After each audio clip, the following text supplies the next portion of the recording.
बिस्मिल्लाहिर्रहमानिर्रहीम बिस्मिल्लाहिर्रहमानिर्रहीम। इस वक्त हम मस्जिद कूफा में मौजूद हैं।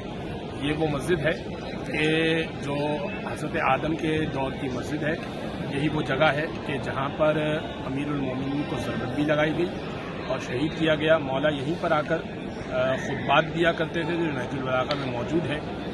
यहाँ पर बहुत सारे मुसल्ले हैं। इस मस्जिद के फ़ज़ाइल में एक फ़जीलत ये है कि एक वाजिब नमाज जो पढ़ेगा उसको हज के बराबर सवाब मिलेगा और एक नाफिला जो पढ़ेगा उसको उम्रे के बराबर सवाब मिलेगा। एक रकत नमाज 1000 रकत के बराबर है।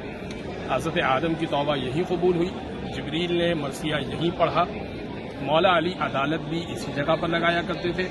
हज़रत मुस्लिम का रोज़ा भी इसी मकाम पर मौजूद है।